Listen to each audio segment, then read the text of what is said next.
আমরা দেখতে পাই জ্যাং জন্ডিসে আক্রান্ত হওয়ার কারণে তাকে হসপিটালে ভর্তি করানো হয় আর তাকে দেখাশোনা করার দায়িত্ব দেওয়া হয় ডায়ন নামের একজন নার্সকে। জ্যাং ডায়নকে বলে আর মাত্র অল্প কয়েকদিনের মধ্যেই আমাকে নতুন চাকরিতে জয়েন করতে হবে। ডায়ন বলে তবে চাকরিতে জয়েন করার আগে যে আপনাকে সুস্থ হতে হবে। যাই হোক, এখন আপনি একটু রেস্ট নিন, আমি পরে আবার আসবো। এর কিছুক্ষণ পর জ্যাং এর বাবা মা সেখানে আসে, কিন্তু দেখা যায় তারা ইনফেক্টেড হওয়ার ভয়ে জ্যাং এর ধারে কাছেও যায় না।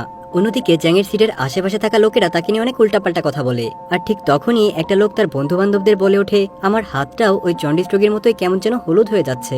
এটা শুনে জ্যাং এর বাবা মা খুব ভয় পেয়ে যায়। তারা জ্যাংকে দূর থেকে বাই বলে সেখান থেকে চলে যায়। পরদিন সকালে ডায়ন এসে যখন জ্যাং এর বেডের সামনে থেকে পর্দা সরাতে যাবে, তখন বাকি রোগীরা তাকে পর্দা সরাতে বারণ করে। তারা ডায়নকে বলে, তুমি কি জানো এই মোটা গাধাটার হেপাটাইটিস বি হয়েছে, যেটা কিনা অত্যন্ত মারাত্মক, ও আমাদেরকেও ইনফেক্টেড করে ফেলবে। তখন ডায়ন বলে, আপনারা কি বোকা? হেপাটাইটিস বি কোনো সোয়াচে রোগ নয়, শুধু শুধু বোকার মতো ভয় পাওয়ার কোনো দরকার নেই। এরপর ডায়ন জ্যাং এর জ্বর চেক করে এবং তার স্যালাইনে একটা কিস করে তাকে অল দ্য বেস্ট বলে সেখান থেকে চলে যায়। ওই দিন রাতে জ্যাং অনেকটা সুস্থ বোধ করছিল, তাই সে স্যালাইন নিয়ে হসপিটালের মধ্যে একটু হাঁটতে বের হয়। তখন সে ডায়নকে সিগারেট খেতে দেখে, আর ঠিক তখনই তার নজর যায় ডায়নের হাতে থাকা রিং এর দিকে। জ্যাং রিংটা দেখে একটু মন খারাপ করে। তখন ডায়ন বলে, আমি সিঙ্গেল, এই রিংটা আমাকে আমার বাবা মা গিফট করেছিল। এটা শুনে জ্যাং এর মন আবারও ভালো হয়ে যায়। আর ঠিক তখনই সেখানে একজন রাগী নার্স চলে আসে এবং ডায়নের সিগারেটটা উল্টা করে ধরে জ্যাংকে ধমক দিয়ে বলে, হাসপাতালে স্মোক করা নিষিদ্ধ এবং আমি সিগারেটের গন্ধ মোটেও সহ্য করতে পারি না। যদিও জ্যাং কিছুই বুঝতে পারে না, তারপরও সে তাকে সরি বলে চলে যায়। পরদিন সকালে ডায়ন যখন জ্যাংকে দেখতে আসে, তখন সে গত রাতের ঘটনার জন্য তার কাছে ক্ষমা চায়। তখন জ্যাং বলে সে কিছুই মনে করেনি। এরপর ডায়ন অনুমতি ছাড়াই জ্যাং এর ব্রেকফাস্ট খেতে শুরু করে। এরপর সে জ্যাংকে বলে, সরি, আমার খুব ক্ষুধা লেগেছিল কিনা। জ্যাং বলে, আরে কোনো ব্যাপার না, তুমি আমার সাথেই খেতে পারো। কিন্তু ডায়ন লজ্জা পেয়ে সেখান থেকে চলে যায়। তো ওই দিন রাতে ডায়ন জ্যাংকে ড্রিঙ্কস কিনে দেয় এবং তাকে বলে, আমি কি তোমাকে হিউক বলে ডাকতে পারি? জ্যাং বলে, অবশ্যই। রাতের বেলা জ্যাংয়ের ঘুম ভেঙে যায়। সে দেখতে পায় ডায়ন তার পেটে মাথা রেখে ঘুমিয়ে আছে। আর তখন হঠাৎই ডায়নের ঘুম ভেঙে গেলে সে উঠে চলে যায়, কেননা সে ভেবেছিল হয়তো সে এতক্ষণ ধরে এখানেই ঘুমিয়ে আছে। এর কিছুক্ষণ পর যখন সে সিগারেট খেতে চায়, তখন দেখে সেখানে জ্যাং সিগারেট খাচ্ছে। ডায়ন তখন প্রচন্ড রেগে গিয়ে জ্যাংকে সিগারেট খেতে নিষেধ করে। এরপর যখন সে জ্যাংয়ের স্যালাইন লাগাতে যায়, তখন দেখে জ্যাং তার মোবাইলে লিখে রেখেছে, আমি আর কখনো স্মোক করব না। এর পরদিন সকালে জ্যাং ডায়নকে অনেক ভালো ভালো খাবার খাওয়ায়। আসলে এগুলো সে তার পাশের সিটের লোকদের ফ্রিজ থেকে চুরি করে এনেছে। তো এর কয়েকদিনের মধ্যেই তারা একে অপরের খুব কাছে চলে আসে। পরদিন ডাক্তার জ্যাংকে চেক আপ করতে এসে বলে, তুমি এখন তো সম্পূর্ণ সুস্থ, আজ অথবা কাল তুমি বাড়ি যেতে পারো। কিন্তু জ্যাং ডাক্তারদের বলে, আমার মনে হয় আমি এখনো পুরোপুরি সুস্থ হইনি, তাই এখনো আরো কয়েকদিন এখানে থাকতে চাই। তখন ডাক্তার বলে, এরকম কিছুই না, আমরা চেক আপ করে দেখেছি তুমি সম্পূর্ণ সুস্থ, তবে তুমি মাঝে মাঝে চাইলে এখানে চেক আপ করাতে আসতে পারো। ওই দিন যেহেতু তার হাসপাতালের শেষ রাত, তাই জ্যাং ডায়নের জন্য ফোন নিয়ে বসেছিল, কিন্তু সেখানে ডায়নের বদলে সেই রাগী নার্স চলে আসে এবং সে জ্যাংয়ের হাতে ফুল দেখে ভাবে হয়তো জ্যাং তাকে পছন্দ করে। তখন জ্যাং তার মুখের উপর পর্দা টেনে দেয়। পরদিন জ্যাং হসপিটাল থেকে চলে যাওয়ার সময় কোথাও ডায়নকে খুঁজে পায় না। আসলে ডায়ন কোনো কারণে কয়েকদিনের জন্য ছুটি নিয়েছে।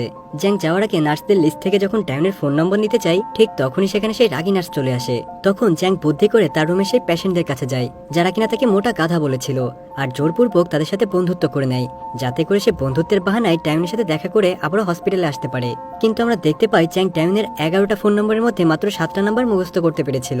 তাই বাকি 4টে নাম্বারের জন্য সে এক বিশাল বড় লিস্ট তৈরি করে আর এক এক করে প্রত্যেকটা নাম্বারে ফোন করতে শুরু করে এবং অনেক চেষ্টা করার পর সে ফাইনালি ডায়নের সঠিক নাম্বারটা পেয়ে যায়। তখন ডায়ন তাকে বলে, তুমি আমাকে কেন ফোন করেছো? জ্যাং তখন বলে, আমি তোমাকে অনেক পছন্দ করি। তার কথা শুনে ডায়ন বলে, আমি বাসায় একা থাকি, তুমি চাইলে এখন আসতে পারো। তার কথা শুনে জ্যাং দৌড়ে তার বাবার রুমে চলে আসে আর চুপি চুপি তার গাড়ির চাবি নিয়ে বেরিয়ে পড়ে এবং বিদ্যুতের গতিতে গাড়ি চালিয়ে এসে ডায়নের বাড়িতে চলে আসে।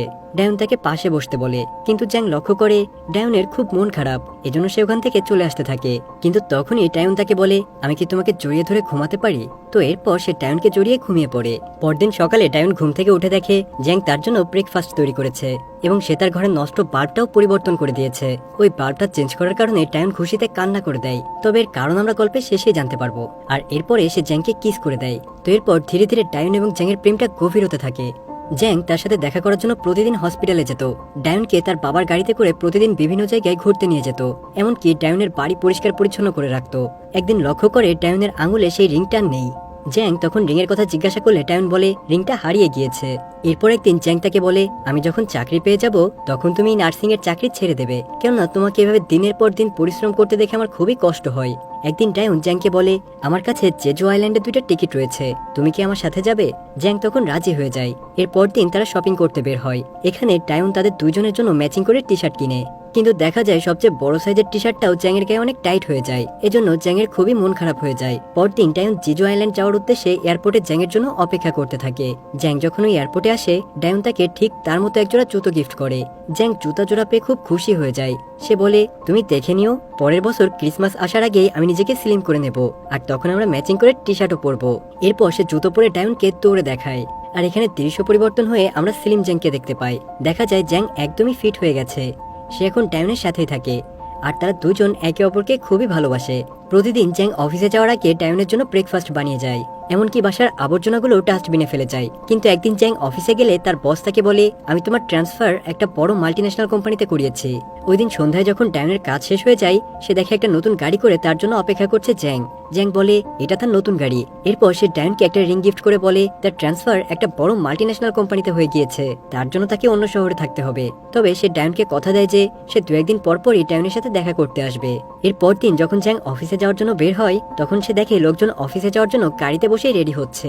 এটা দেখে জ্যাং হাসতে থাকে আর মনে মনে বলে এরা কেন তাড়াতাড়ি ঘুম থেকে উঠে রেডি হয় না। এরপর জ্যাং যখন অফিসে পৌঁছায়, তখন তার নতুন বস ক্লায়েন্টের সাথে তার পরিচয় করিয়ে দেয়। আজ এই অফিসে ইয়ং নামের একটা মেয়েও জয়েন করেছে। জ্যাং এবং ইয়ং আজ থেকে একই সাথে একটা নতুন প্রজেক্টে কাজ করবে। কিন্তু দেখা যায় ইয়ং সবসময় জ্যাং এর দিকে অদ্ভুত নজরে তাকিয়ে থাকতো। ওই দিন জ্যাং সবাইকে ইমপ্রেস করার জন্য নিজের টাকায় কফি কিনে আনে, এবং দেখা যায় সে কফিগুলো নিজে থেকেই সবাইকে দিতে শুরু করে। এতে সবাই ভাবে কফিগুলো ইয়ং কিনে এনেছে। এতে জ্যাং তার উপর খুব রেগে যায়। ওই দিন রাতে সে বাড়ি ফিরে এসে খুবই ক্লান্ত হয়ে শুয়ে পড়ে। তখন ডায়ন তাকে বলে, ক্রিসমাসের ছুটিতে জিজু আইল্যান্ডে যাওয়ার জন্য আমার মনে হয় টিকিট এখনই বুক করে রাখা উচিত। কিন্তু জ্যাং বলে, যেটা তোমার ইচ্ছে করো, আমি এখন ঘুমিয়ে পড়লাম। তো পরদিন সকালে আমরা দেখতে পাই জ্যাং এর কোম্পানিতে সব এমপ্লয়িরা তাদের নিজের ডিজাইন সাবমিট করে। তখন ক্লায়েন্টরা ইয়ং এর ডিজাইনটা সিলেক্ট করে। তখন জ্যাং বলে ইয়ং এর প্রজেক্টের ব্রিজটা ঝড় বন্যায় বৃষ্টি সহনীয় নয়। তখন ইয়ং এর বস সেই প্রজেক্টটা ইয়ংকে নতুনভাবে ডিজাইন করতে বলে, এবং জ্যাংকে ইয়ং এর ডিজাইনের দিকে নজর রাখতে বলে। আর এখানে সুযোগ পেয়ে জ্যাং ইয়ংকে ঠিক সেইভাবেই বিরক্ত করতে শুরু করে যেমনটা ইয়ং প্রথমে করতে শুরু করেছিল। ইয়ং যতগুলো ডিজাইন তৈরি করে, জ্যাং প্রত্যেকটা রিজেক্ট করে দেয়।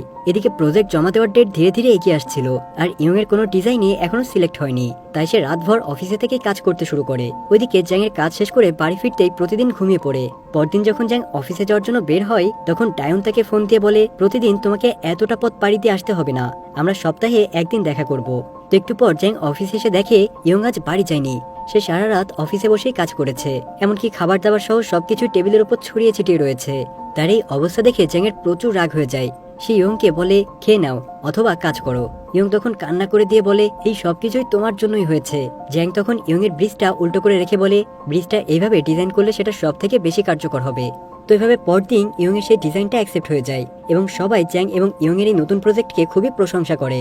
এরপর থেকে ধীরে ধীরে ইয়ং এবং জ্যাং এর মধ্যে বন্ধুত্ব হয়ে যায়। ওই দিন রাতে ইয়ং জ্যাংকে ডিনারের জন্য নিয়ে যায়। তারা যখন ডিনার করতে থাকে, ঠিক তখনই জ্যাং এর ফোনে ডায়নের কল আসে। সে জ্যাংকে বলে, তুমি বাড়ি আসবে কবে? তোমার সাথে আমার অনেক গুরুত্বপূর্ণ কথা আছে। জ্যাং তখন বলে, বাড়ি ফিরতে কয়েকদিন দেরি হবে, কারণ এখন আমার অনেক কাজ বাকি আছে। এরপর সে ডায়নকে বলে, এখন আমি আমার বসের সাথে আছি, তোমার সাথে পরে কথা বলবো। এটা বলে সে ডায়নকে ইগনোর করে ফোনটা কেটে দেয়। এর বেশ কয়েকদিন পর যখন জ্যাং যায়,